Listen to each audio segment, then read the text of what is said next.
একে একে ঈদের ছুটিতে সবাই মাদ্রাসা থেকে চলে যাচ্ছে বাড়িতে, শুধুমাত্র কয়েকজন ছাড়া। এমন কিছু লোক মাদ্রাসাতে থেকে গেছে যাদের যাওয়ার মতো কোনো জায়গা নেই, ঘর নাই, এমনকি মা বাবাও নাই।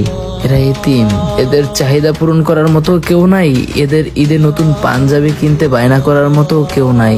হুজুর আসি, আসসালামু আলাইকুম। আরে তাহলে গেলাম, হ্যাঁ ভালো থাকিস। এ দাঁড়া রিপাত, আমি যাবো। হ্যাঁ কিরে দৌড়াস কা? কোনে যাচ্ছিস? বাড়িতে। বাড়ি? রে দাঁড়া, আমি প্যাকেট নিয়ে আসি, আমি যাবো।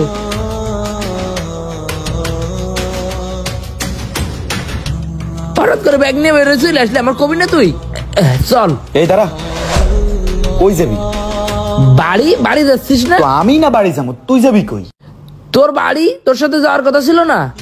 ওরে কথা ছিল, এখন যাওয়া যাবে না, তুই মাদ্রাসাতেই থাক, ঈদের দিন যাইস প্রয়োজনে। তুই তো প্রথম রমজান থেকে আমারে বলতেছিলি তোর বাড়ি নিয়ে যাবি, আমিও তো আশায় রয়েছি তোর বাড়ি যাবো ঈদ করতে। এবার তোরা আশা দিছি ঠিক আছে, কিন্তু যাওয়া যাবে না, তুই মাদ্রাসাতেই থাক। মাদ্রাসায় তোরা কেউ নেই, আমার মন টেকবে না, আমার একটু নিয়ে চল, আমি ঈদের দিনই চলে আসপানে লাগে। আরে ভাই ঈদের দিন কেন? তুই গেলে তো 3-4 দিন থাকবি, সমস্যা নাই। হঠাৎ করে আব্বা ফোন দিছিল, আব্বারে কইলাম আমার সাথে আমার একটা বন্ধু আমাদের বাড়িতে যাবে, কিন্তু আব্বা কইছিল বাড়িতে নাকি অনেক আত্মীয় স্বজন আসবে, তোর বন্ধুরে বলিস ঈদের দিন গিয়ে বেড়াই আসতে। তাহলে শুন, তুই ঈদের দিন যাইস। হ্যাঁ বন্ধু। হ্যাঁ বল। বলতেছি তুই ওই যে 1 মাস আগে একটা খয়েরি পাঞ্জাবি বানাইলি, পাঞ্জাবিটা আমার একটু দিয়ে যাবি, আমি পর বানাই দিতি। আমার তো এই দিতি এই একটা পাঞ্জাবি ছাড়া আর নেই।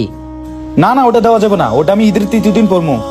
তোর তো বাড়িতে নতুন পাঞ্জাবি দিচ্ছে। ওটা তো বাড়িতে দিছে, কিন্তু আমার নিজের একটা চয়েস আছে না, ওটা আমার খুব পছন্দের পাঞ্জাবি, ওটা দেওয়া যাবে না তোরে। বড় হুজুর মারা গেছে দেখে, নাহলে বড় হুজুর প্রতিবার আমার পাঞ্জাবি দিত। হুজুর কুরবানিতে মারা গেছে, তারপর থেকে আর কেউ নতুন পাঞ্জাবি দিইনি। ঠিক আছে তাহলে যা। আচ্ছা তুই ঈদের দিন যাইস।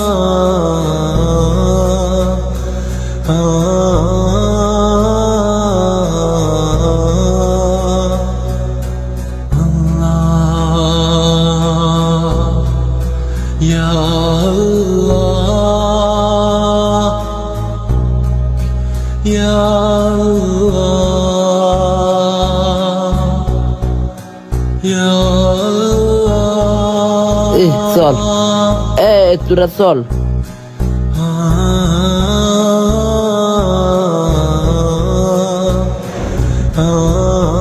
ভালো হয়েছে আমার বন্ধু নিয়ে আমারে, আমি চলে গেলি তো আবার তোরাই একা থাকতিস।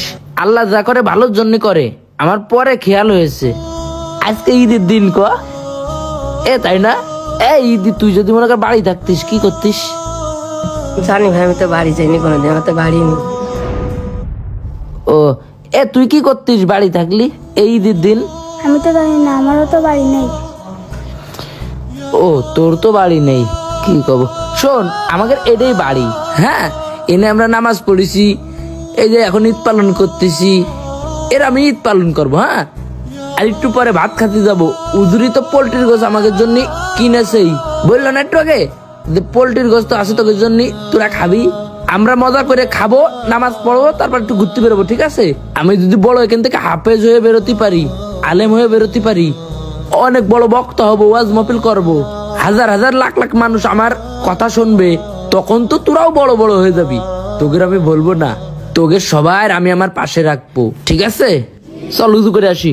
ঈদ নিয়ে যাদের অনেক ব্যস্ততা, একটা পোশাকের জায়গায় যারা 10টা পোশাক করেন কেনাকাটা, তাদেরকে বলতেছি আপনার অতিরিক্ত পোশাকের টাকাটা যদি আপনার এলাকার কোনো এতিম অনাথ বাচ্চার পোশাক কেনার কাজে লাগে বা তার ঈদটাকে খুশি করতে পারে, তাহলে আপনার থেকে মহান কোনো ব্যক্তিই হতে পারে না। তাই আপনার মহল্লায়, ইউনিয়ন